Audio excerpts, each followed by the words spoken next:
All right, everyone. Week 11. Welcome. Good to see your faces here. Just 2 more weeks until we're done with this course. It's crazy. Um, Glad to have you guys here. Tony's leading the way today, so I'll turn the time over to Mr. Pellegrini, Thank you so very much, Mr. Clint. Pizza. Hey, you missed out, didn't he? I know I did. You missed out. Absolutely. That's Sure. some good pizza, Tony. Hey, we had a fun, and hopefully you had a fun time too, Brandon. It was just nice to be able to hang out. It was great being able to, in class last week, to see you here on campus. Those of you that came, and those of you that came out to the house after to enjoy some pizza was a lot of fun. And so we're missing Carol tonight. Carol's having fun down in New Orleans, Cedar City one week, New Orleans the next. You know, you can't ask for more. New Orleans, then Cedar, then New Orleans again. Oh my goodness gracious. Just enjoy. But anyway, Tony Pellegrini here for our EDUC 5020 class. We are in week 11. Let me share my screen with you and get us started first. Questions, concerns, issues, anything at all that I can help you with, you've got heartburn about that we can work with you on or help you with. We're a quiet group, and that's okay. But we are going to share my screen and take you to our, hopefully you're seeing my screen, our Canvas class. Yep. And we are going to come down to not our modules, but our Zoom seminar. And we're going to join the Zoom seminar room here and come in. I want to take you through the presentation we prepared for you today. You're already in the meeting, Tony. Ta-da. Thank you so very much. All right. So technology and instructional design, we always start with a quote. Great works are performed not by strength, but by perseverance. That is, I don't crow too much, but when I get to something, I stick to it. And that's probably where, why I am where I am today, because I keep sticking to it and hanging in there and making things work. And that's really kind of a great foundation for what we'd like you to prepare for this week. We would like you to, or make you aware that Iste, this week we want to make you aware that Iste does have standards for coaches. And now I've got to pause here for just a moment and share, at least with my learners, I haven't been able to get into all the classes, but with the learners that I've been able to connect with class, I love the connections that you're making with me. I love the connections you're making, the authors, to the content that we're sharing. I love the connections that you're making with your peers. And truly you are coaching, encouraging, pressing forward those that are in class with us. And so as we look at the standards for coaches, the Iste standards for coaches, you're really becoming, whether you like it or not, a coach for those that you work alongside. Well, next week's assignment is coaching. They're developing that professional development training, and that is they're being a coach. So you are absolutely being a coach, and that's what we're preparing you with this week as you look at these standards that Iste has about being addressing or being a change agent, a connected learner. I've absolutely seen that in all of my learners. A collaborator, that same quality, that same aspect. A learning designer. I've been reading the lesson plans. Some of you have been getting those early into me. You're designing lessons that are technology rich and encouraging your learners. I love that. We've talked about professional learning networks and the facilitation that you can do to learn and share that learning across your network. And then being a data-driven decision maker and digital citizen advocate. Clint and Brandon and Matt were very kind and kind of did some guest speaking this last semester, or the first of the summer, in my ed technology class at SUU. And a couple of students recognized Clint and said, "Oh my goodness, that's where I first heard about digital citizenship and being a digital citizen advocate." And so students, They are students of mine now that had you years ago, and still getting, and that's wonderful. That's wonderful. We're still learning. I was in my presentation at rural schools this week. One of my students said, yes, I was in your class 14 years ago. And I remember you told me you wanted to watch someday that you could talk to, you could use the internet on. And I said, there you go. Give me 14 years and technology will be caught up with you. I still want to be able to fax a piece of pizza from Brooklyn to Cedar City and be able to eat it, but we're not that close yet. But anyway, so coming back to the topic, these are some of the coaching areas, and I really did appreciate. I'm not going to go through all of these. As you start to, for your assignment this next week, look to one of these that you'd like to address in the discussion. Don't hesitate to go a little bit deeper here in the area to find some help and support about things that you can do in order to be a change agent and encourage those around you.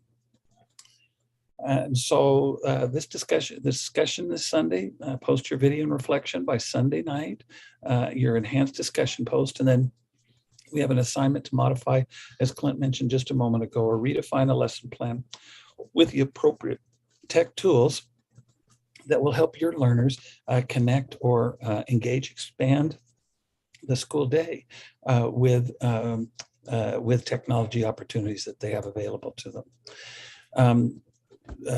So the discussion is basically focused around the Iste standards for coaches that we've shared with you, and then the lesson plan with technology integration. I want to go in just a little bit deeper with the standards for coaches from Iste. As a change agent, you're one who can, just as your facilitators, your instructors in class over the last few weeks, the last couple of semesters, maybe even couple of years, if you've been working on your ed tech endorsement, have inspired you to use these tools to create equitable and ongoing access to high quality education. It's not just linking to the internet, but it's understanding the tools that can help you to achieve what you want to achieve with your learners. As a learning designer, you're part of that. That's what you do as a teacher. We design learning, and to incorporate technology as a component of that is why we're putting that into the assignment for this week that you will be completing. As a collaborator, again, establishing that professional learning network and collaborating with other technology specialists, technology teachers, just plain old teachers that use tools to help learning grow and develop, or is the component of collaboration I wanted to address here. And then being a connected learner, knowing where to find answers, how to search out and get the components that are really necessary and needful for you to have to be able to learn and grow, develop, and to teach others. With your the last three are the professional learning facilitator. That's what you're going to be doing, and why we put together your plan for technology. A technology in-service professional development for your teachers, as well as using data to be a decision maker in your school. Looking at what technology can help you to acquire as far as data to learn what your students are acquiring, and be able to demonstrate or share that with parents, with other constituents associated with the school. And then being that digital citizenship advocate. This is the 21st century. This is the world that we live in. And trying to, or addressing and modeling being a good digital citizen, supportive, engaging of others, to be able to move that digital world forward is just so important to all of us. So hopefully you've been inspired, or at least intrigued about choosing one of these topics for your discussion this week. Choose one of these coaching standards, would you please? Identify how you envision yourself providing leadership in educational technology among your peers in your school and your broader professional learning network, with the learning that you've acquired from these endorsement courses or previous courses that you've enjoyed. please post that response by Sunday night, and then make sure that you responded to your peers by Wednesday of next week. And then the assignment for this week is your lesson. It's already been mentioned, your lesson plan modification. Pick a lesson that you've taught before, and we'd like you to enhance it, to tweak it, to add value to it, with integrating and crafting a presentation that explains that lesson plan and how you would modify it to integrate technology. Please, we've got the SAMR model over here. That's a great tool to help you determine what you'd like to do with that integration of that technology. If you want to substitute instead using technology as a direct substitute, or whether you want to add to that, whether you want to modify use technology to modify or to even redefine it and address it. So work on this new lesson or topic. It can be tweaked. Gentlemen, am I off base? It can be tweaked from a previous lesson or brand new? Just not one from this course. Just not one from this course. Okay, we don't want you to recreate that wheel. But from just or in a previous classes where just keep branching out. Make sure that you choose something that is something new and that you'll use hopefully this fall. We'd love to hear back how you use that.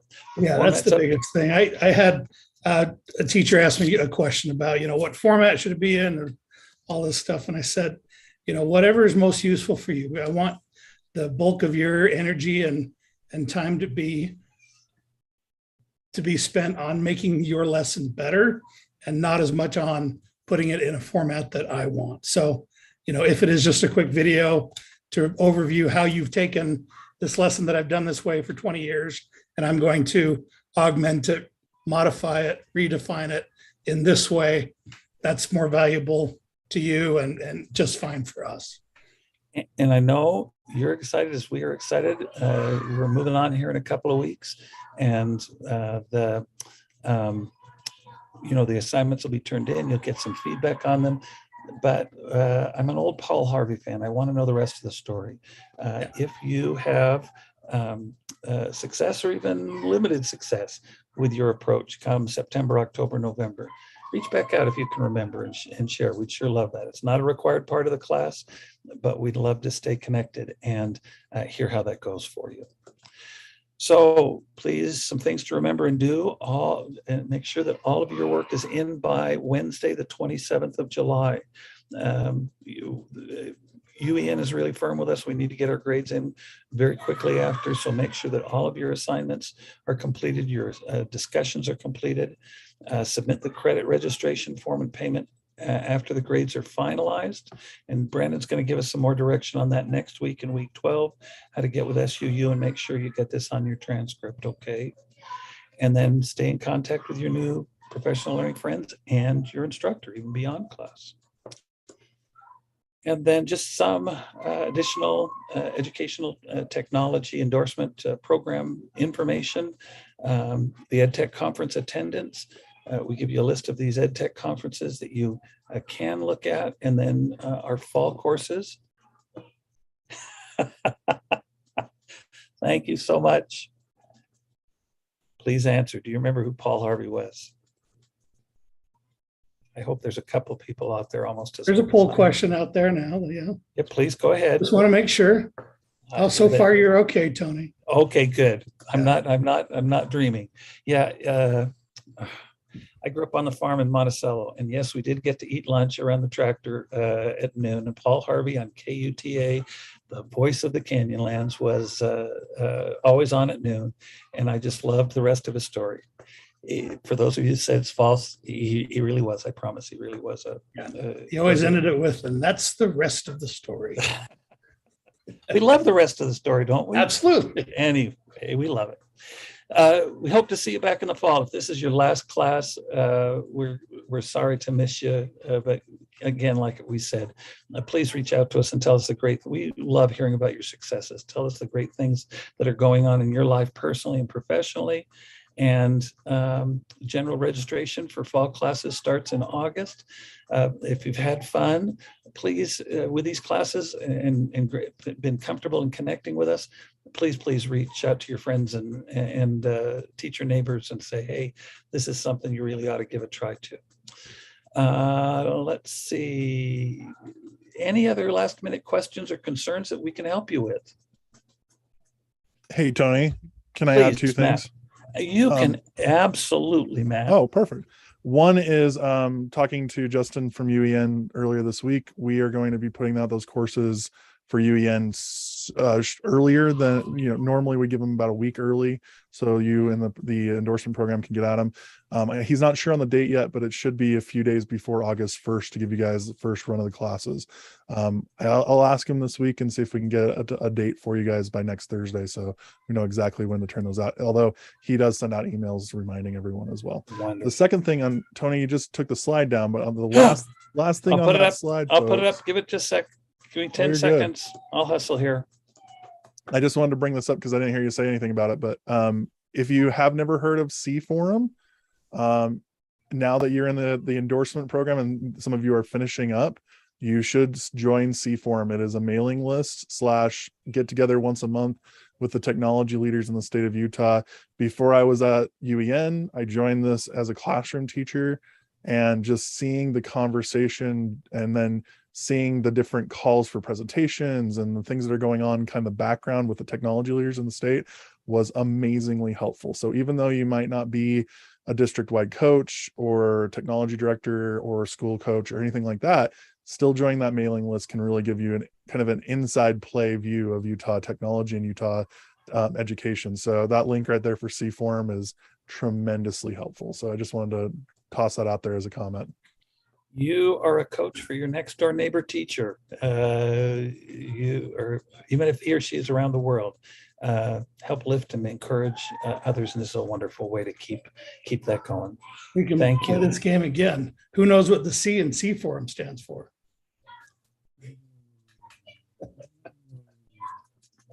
Oh, Brandon does. Speak up, Brandon. The content forum. It's been around forever, but yeah, it sounds weird, but basically what Matt said, it's all the technology trainers and leaders from around the state sharing information, training each other, sharing what's working best, sharing their challenges. So it's a really good mailing list and a great opportunity if you can make it to some of the meetings. And you need that monthly because technology content, how often does it change? Monthly. That's the only constant. Oh my goodness. Changing. Oh my goodness. Friends, a question in the chat, please, Tony. Please go right ahead. I'd love to have. For those who attended Ursa last week, do they need evidence for attending? For the conference attending requirement, just on the application, when you fill it out, you just put in the date and the conference you attended. That's all, unless they've changed it, that's all that's required. I think that's all that's required. So far, yeah. Yep. And Carmela, I saw you there. We talked to each other, so I'll vouch for you. It was great. It was great. We had a blast and a lot of fun. Yep. Brandon, you ready for next week? We'll see you next week. Please get working on those discussions. Please get working on your lesson plan. And I look forward to the learners that I engage with to see your working efforts and just tickled to be connected with you. Thanks.